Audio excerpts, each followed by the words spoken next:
सितंबर 2025 में पितृपक्ष पर लगभग 100 वर्षों के बाद एक दुर्लभ संयोग बन रहा है। एक ही मास में 2 ग्रहण लगेंगे।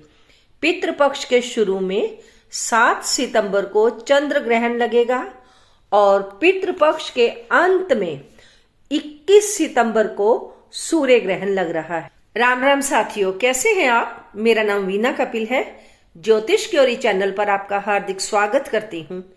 साथियों, साल 2025 का ये जो 9वां महीना अर्थात सितंबर 2025 ये धार्मिक और ज्योतिष की दृष्टि से बहुत महत्वपूर्ण है। इस माह में अनंत चतुर्दशी आ रही है, जीवित पुत्री का व्रत आ रहा है, सर्वपितृ अमावस्या आएगी और शारदीय नवरात्रि जैसे बड़े तीज त्योहार मनाए जाएंगे। इसके अलावा सितंबर महीने में मंगल, शुक्र और सूर्य भी गोचर करेंगे और 2 बड़ी खगोलीय घटनाएं जो पितृ पक्ष पर होने जा रही हैं वह है 7 सितंबर को पितृपक्ष के शुरू में ही चंद्र ग्रहण लगने जा रहा है और पितृपक्ष के अंतिम दिन सूर्य ग्रहण लगने जा रहा है। साथियों, जिस समय चंद्र ग्रहण लगेगा उस समय वृषभ लगन होगा।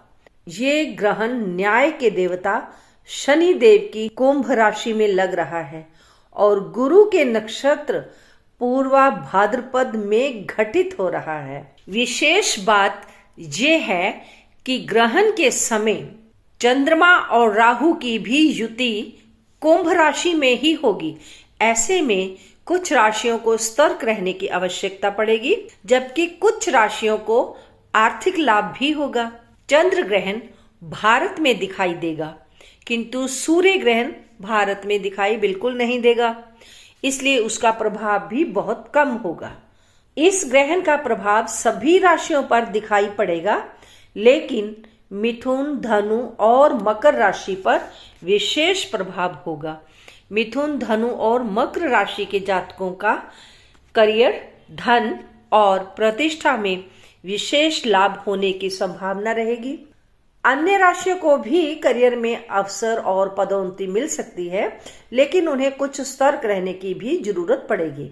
विशेष तौर पर जिनका जन्म कुंभ राशि में पूर्वा भाद्रपद नक्षत्र में हुआ है। अब जो लोग पितरों का सम्मान नहीं करते उन्हें पितृदोष लगने की संभावना रहेगी। उन्हें मानसिक, आर्थिक और स्वास्थ्य संबंधी कठिनाइयां भी आने की संभावना रहेगी। ये चंद्र ग्रहण भाद्रपद मास शुक्ल पक्ष की पूर्णिमा तिथि पर रविवार 7 सितंबर 2025 को रात्रि के 9:57 से शुरू होगा और मध्य रात्रि के समय जब तक तिथि 8 सितंबर भी शुरू हो जाएगी, रात्रि के 1:26 तक अर्थात 8 सितंबर 2025 की मध्य रात्रि 1:26 तक ये ग्रहण चलेगा।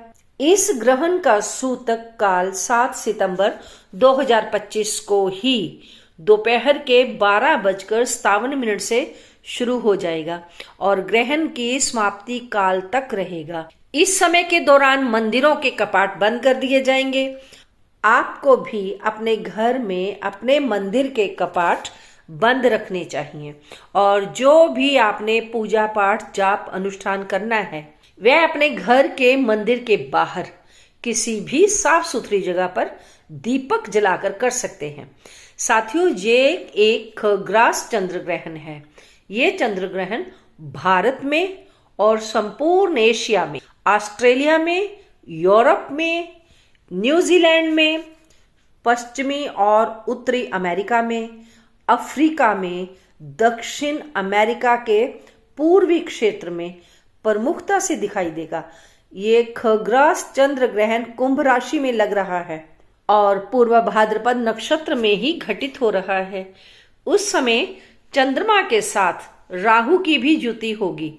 चंद्रमा से दूसरे स्थान पर शनिदेव होंगे, चंद्रमा से छठे भाव में शुक्र देव होंगे, चंद्रमा से सप्तम भाव में सूर्य, बुध और केतु युति में होंगे, चंद्रमा से अष्टम भाव में मंगल देव होंगे।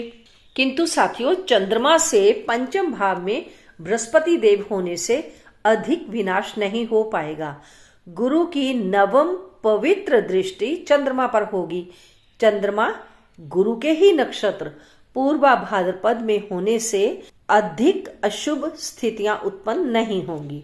फिर भी इस चंद्र ग्रहण का प्रभाव बहुत गहन होगा, विशेष तौर पर भारत में। कुंभ राशि और पूर्वा भाद्रपद नक्षत्र में जन्मे लोगों को विशेष सावधानी की आवश्यकता रहेगी, क्योंकि उनके लिए ये ग्रहण अरिष्टकारी है। साथियों, ग्रहण के स्पर्श के समय स्नान करें, ग्रहण की समाप्ति पर भी स्नान करें। बीच में जितना समय अधिक से अधिक हो सके ग्रहण के अशुभ प्रभाव को कम करने के लिए आप हनुमान जी की पूजा कर सकते हैं, हनुमान चालीसा का पाठ कर सकते हैं। आप चाहे तो महामृत्युंजय का जाप कर सकते हैं। भगवान शिव की कथाएं करें।